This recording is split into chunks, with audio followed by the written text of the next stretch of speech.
The psychological impact of systemic racism on melanated men.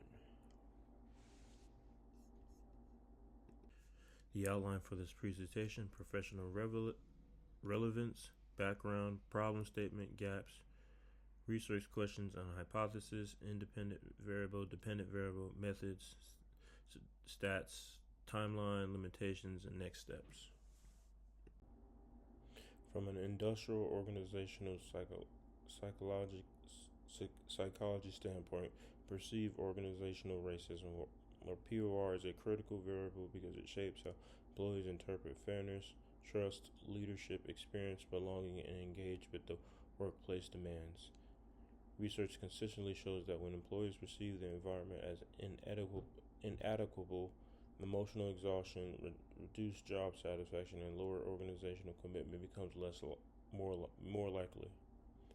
Over time, these psychological reactions can manifest in decreased performance, disengagement, and higher turnover, patterns that are disproportionately impacted melanated men who have faced interpersonal and structural forms of racialized stress.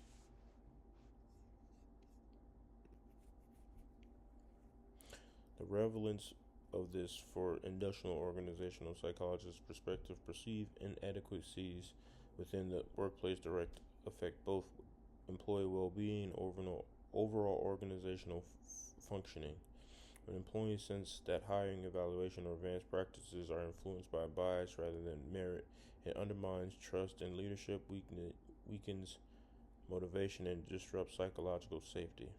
For melanated men, this perception of unfair treatment and unequal access to the opportunities often translate into emotional strain, decreased job satisfaction, and reduced engagement.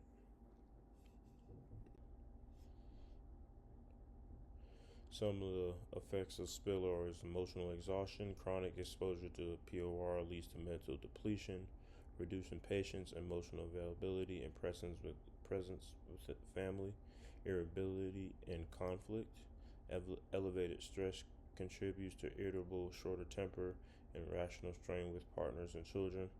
Withdrawal and isolation. Employees experience discrimination, often disengage at home to cope with psychological overload. Reduced role functioning, the effort required to navigate bias, reduced energy for fulfilling family responsibilities.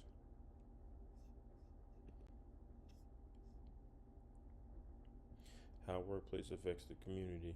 Decreased civic participation, racialized stress reduces motivation to participate in voting, community meetings, and or local initiatives. Distrust of institutions, discriminatory workplace experiences reinforce perception of unfairness in broader social systems. Lower social involvement and emotional strain can lead to decreased participation in cultural, religious, or social organization. Community withdrawal. Individuals may disengage from community spaces due to fatigue, hypervigilance, or diminished sense of belonging.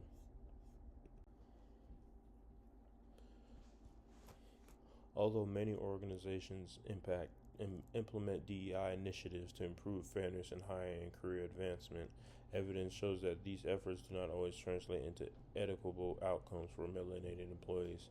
Despite formal policies, melanated workers frequently report uneven treatment in hiring, fewer advancement opportunities, and higher rates of turnover compared to their peers. Field-based hiring research demonstrates that melanated men include those with comparable credentials, identical resumes, and equivalent performance records are still evaluated less favorable in recruitment and selection process. Large-scale field experiments confirm that racial discrimination persists even when applicants present identical qualifications. These patterns suggest that organizational diversity statements alone are insufficient to counteract the implicit biases and structural barriers that continue to shape workplace experiences for melanated employees.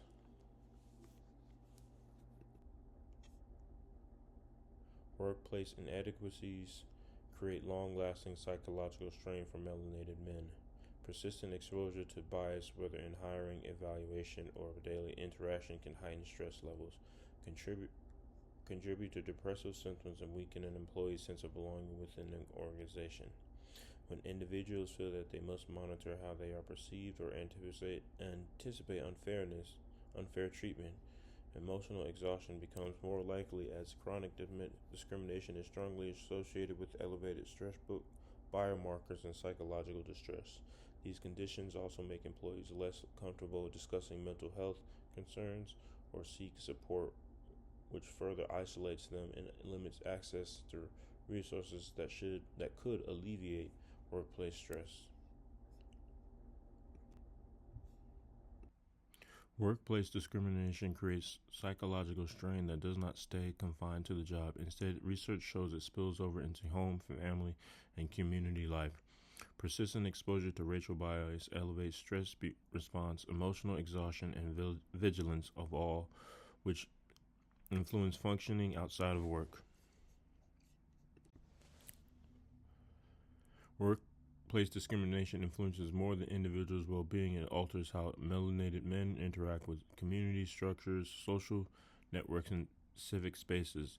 These broader effects reflect the long term social consequences of racialized stress. Structural and institutional spillover. Erosion of institutional trust. When discrimination occurs in the workplace, it signals that the systems are unsafe or biased, mirroring racial disparities found in policing, healthcare, and education. Reduced confidence and fair treatment. Employees generalize workplace injustice to other societal institutions, weakening trust in civic, legal, and political systems. Collective fatigue. Chronic racial stress contributes to the diminishing energy of community involvement, especially among those carrying multiple social burdens. Identity threat. Beyond work, experiences of exclusion or stereotype threat a work heightened vigilance in public spaces and community settings.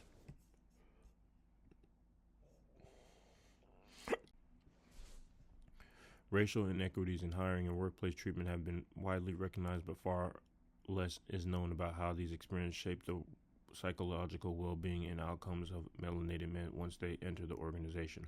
While existing research highlights links between discrimination and elevated stress and anxiety and emotional strain, industrial organizational psychology still lacks clear methods that can connect perceived organizational climate, such as perceived organizational racism, to specific mental health and performance outcomes. Empirical evidence shows that racialized stressors contribute to psychological burden and emotional exhaustion, yet these findings have not been fully integrated into organizational frameworks. As a result, there is no comprehensive framework that explains how inequitable workplace experience involve in long-term psychological and occupational consequences. Research notes persistent gaps in understanding how racial organizational climate and mental health outcomes interact over time, especially for melanated men in professional settings. The core problem, therefore, is that melanated men continue to encounter systemic barriers in professional environments, yet the fields are limited tools for understanding how these experiences translate into sustained harm from both employees and organizations. Research consistently shows that melanated men are subjected to more severe disciplinary actions for behaviors compared to those of their peers, are compensated at lower levels despite holding equivalent qualifications, and often experience heightened scrutiny with fewer rewards. Studies in both education and employment contexts demonstrate that black males face disproportionately harsher disciplinary outcomes even when controlling for comparable infractions or qualifications. Additionally, economic research confirms that racial discrimination in the labor market contributes to persistent wage gaps and reduced wealth accumulation for black workers despite equivalent skills or credentials. Connecting the problem to the research question and hypothesis. Despite extensive evidence documenting racial inadequacies in workplace treatment, little is known about how these experiences shape their daily lives of melanated men beyond the workplace. Our research links perceived organizational racism to stress and psychological strain, for far less attention has given to how those workplace experiences spill over into family function and community engagement. Because existing frameworks rarely connect organizational climate to out-of-work outcomes, the field lacks models that explain how and why POR produces broader emotional, rational, and social consequences. These gaps leads to the development of the study's research questions and hypotheses, which examine the path through which POR contributes to work to family conflict and community disengagement. This transition establishes the need to measure workplace experiences along their wider psychological and social effects. Despite the widespread adoption of diversity, equity, and inclusion initiatives, very little research examines whether these strategies meaningfully reduce stress, identity threat, or turnover for melanated male employees. The effectiveness of DEI programs improving day-to-day workplace experience remains largely unclear. Current research also lacks comprehensive framework that connecting organizational climates such as perception of fairness or discrimination to psychological well-being and work performance. Without models that trace how harmful experience impact both mental health and occupational outcomes, this full scope of workplace inadequacies remain difficult to measure or address.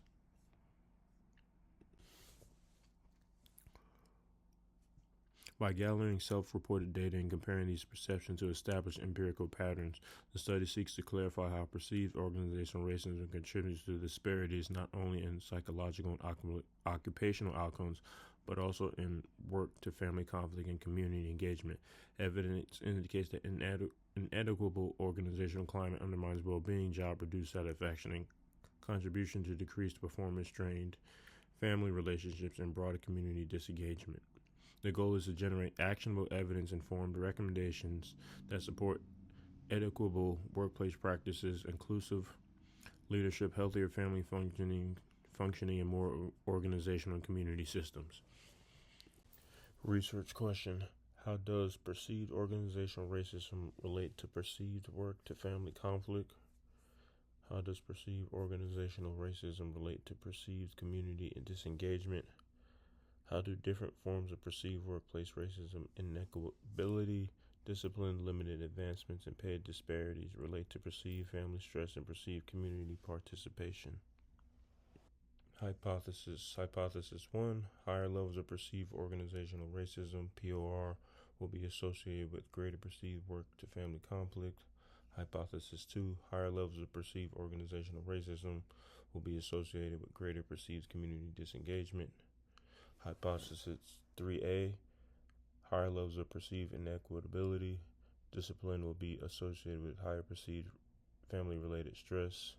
Hypothesis B. Higher levels of perceived pay/promotion disparities will be associated with lower perceived community participation. Measurement of work-to-family conflict, irritable at home, stress-related spillover, emotional withdrawal, family role functioning.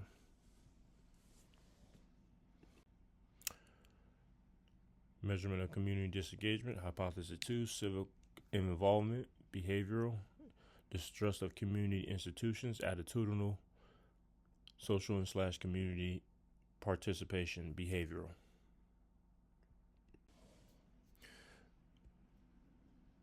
Measure of structural workplace, hypothesis 3, inequitable discipline, structural racism, dominion, limited advancement opportunities, pay disparities.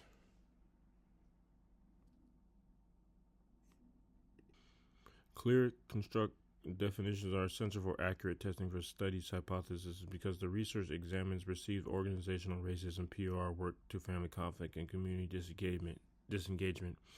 Each construct must be measured using specific, clear, defined components rather than broad or ambiguous categories. Defining these variables enhance conceptual clarity and ensure that each outcome, such as irritability, emotional withdrawal, civic involvement, or institutional distrust, is assessed consistently across participants.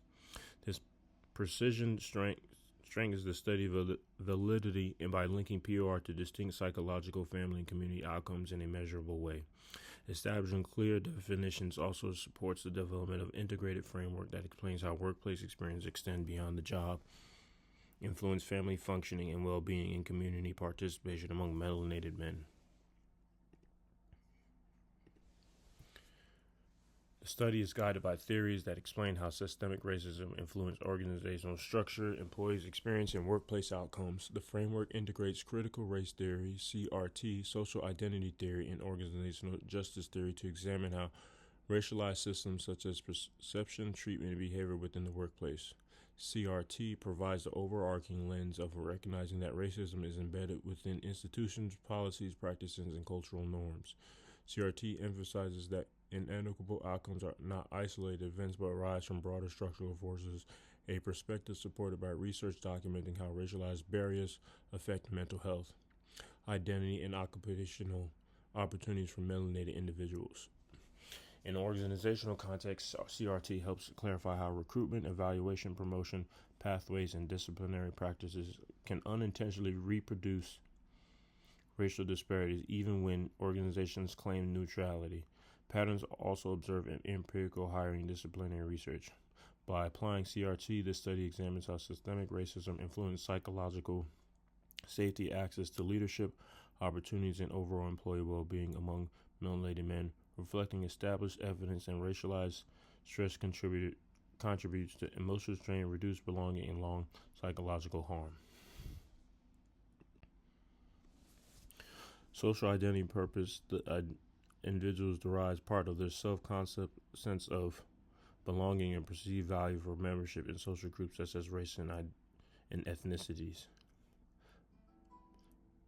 CIT helps explain how racial group membership influences workplace dynamics and great group favoritism, implicit bias, and perceptions of exclusion. Empirical evidence demonstrates that melanated individuals often report feeling unrepresented, scrutinized, or excluded in professional environments, which contributes to unequal access to development of opportunities and increased emotional strain.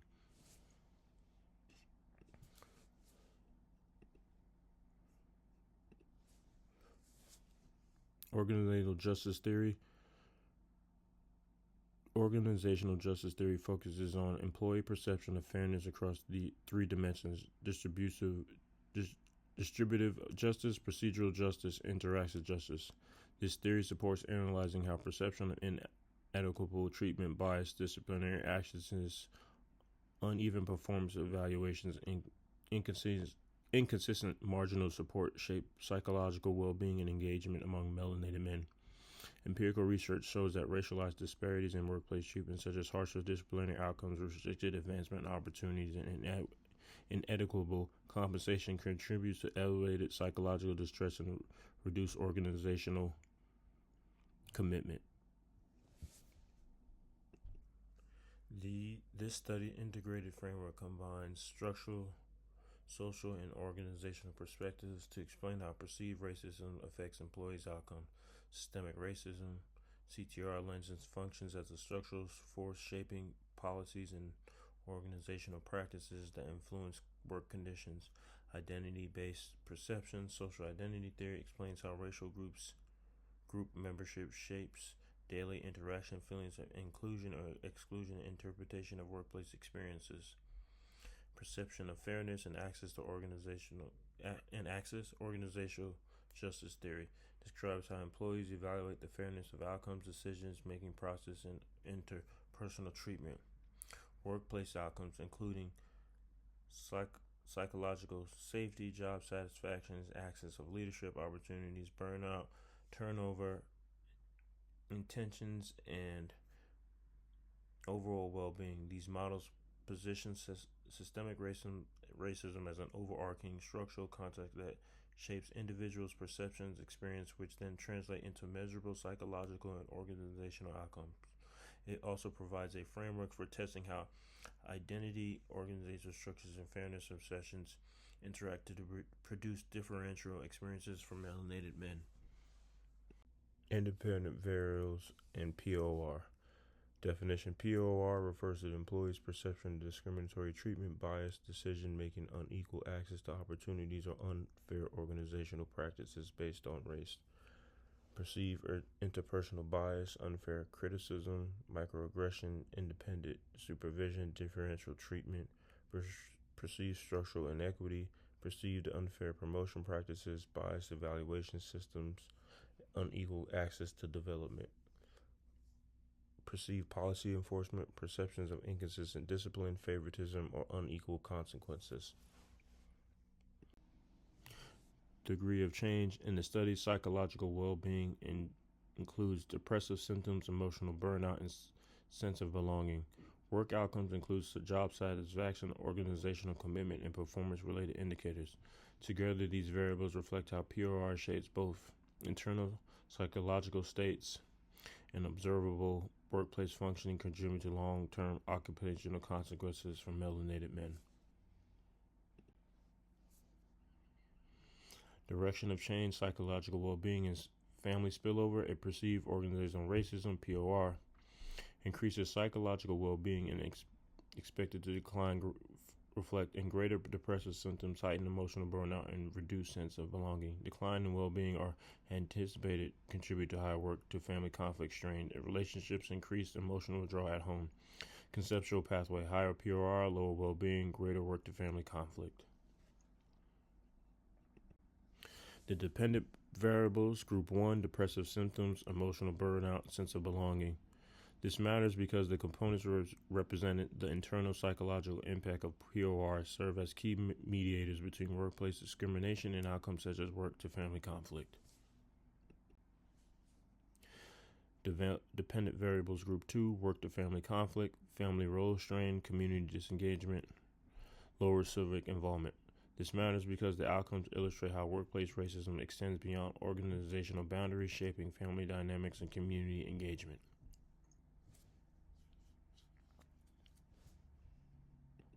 The biblical worldview discriminatory systems that devalue melanated men stand in direct opposition to the biblical principles of equality, dignity, and mutual respect.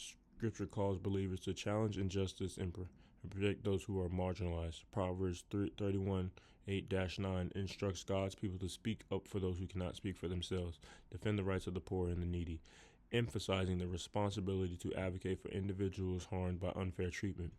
Similarly, Micah 6:8 affirms that God requires his people to act justly, to love mercy, and to walk humbly, reminding organizational leaders and communities of their ethical obligations to cultivate workplace grounded in fairness, compassion, and accountability. These principles support the call to confront inequitable structures and promote an environment where all employees can thrive.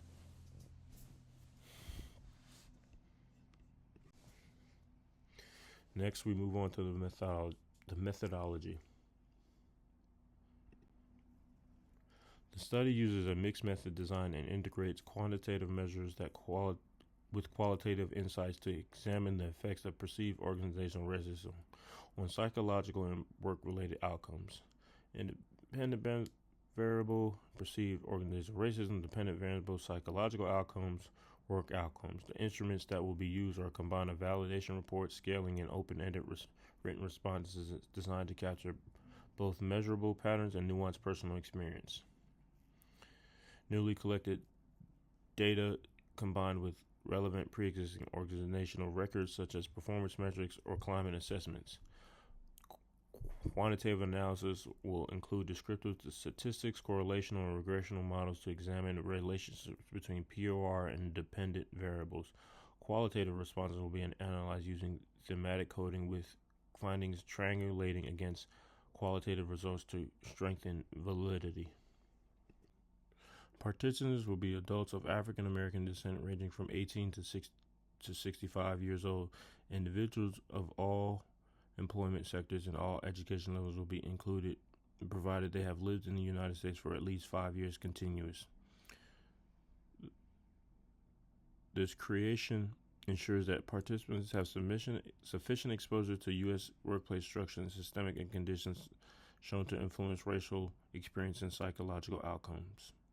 Recruitment will occur through email invitation, internal organizational networks, community-based professional groups, and relevant social media communities, consistent with previous studies examining the discrimination and racial identity in workplace experience amongst melanated individuals.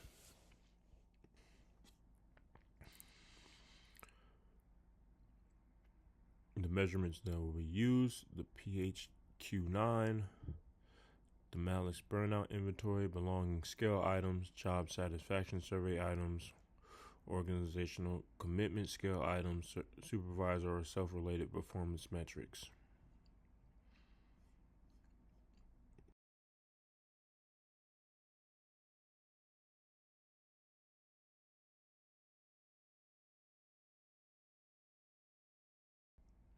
The mixed methods integrates quantitative findings with qualitative insight to provide a comprehensive understanding how perceived organizational racism impacts employees' outcomes. Quantitative integration, qualitative integration, and integrated interpretation.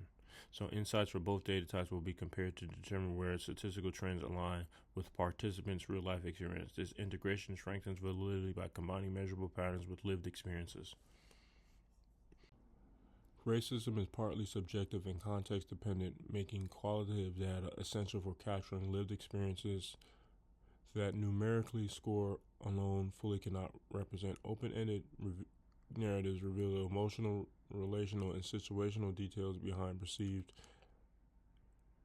discrimination, especially for melanated individuals whose workplace experience often include identity threat, heightened vigilance, and relational strain. However, when large groups of participants describe similar racial experience and those experiences statistically align with declines in psychological well-being, satisfaction, or belonging, the convergence of evidence strengthens the validity of findings.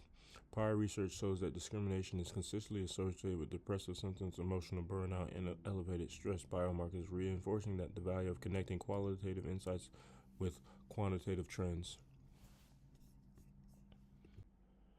The quantitative portion of this study will use multiple statistical procedures to evaluate the relationship between POR and dependent variables related to psychological well-being, work outcomes, and family conflict and community engagement. Statistical trends will be compared with qualitative themes to determine whether patterns converge, diverge, or expand, understanding how POR influences psychological, organizational, community outcomes.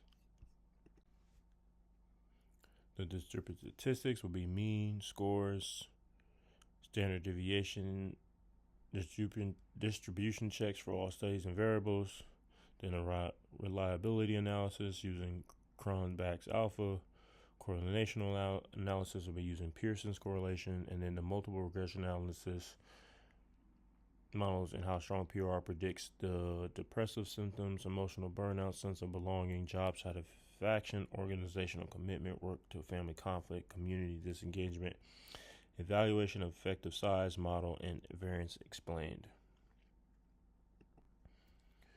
And this is the timeline for the different weeks. Finalizing study materials, data collection, quantitative analysis. I think for data collection, maybe don't want to be overzealous, 50 to 100. I think I can get that number, probably a little higher. I might even have to shut it off based on just some of the people I know. The project timeline, again, 10 weeks. This is when I do the quantitative and qualitative integration. And then week 11 is preparing the final report and presentation.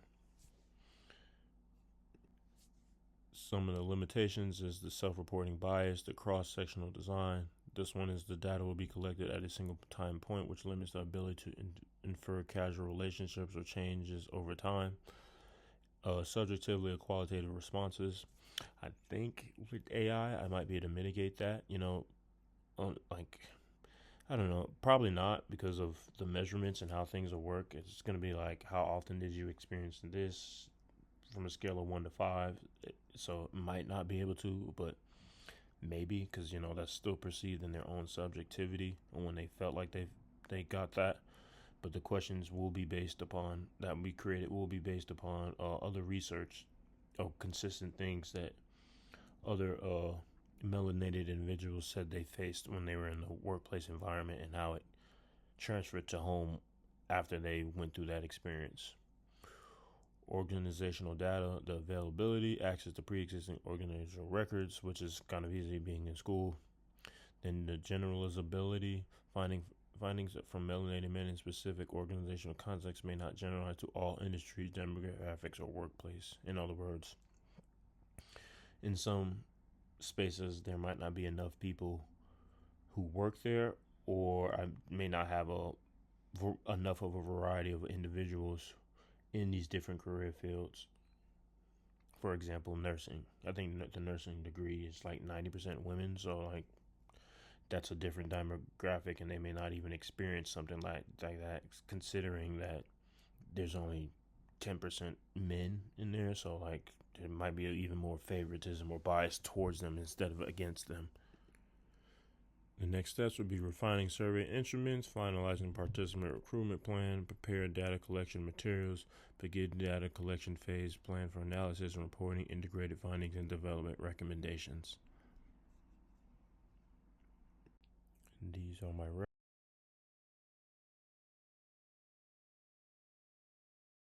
references.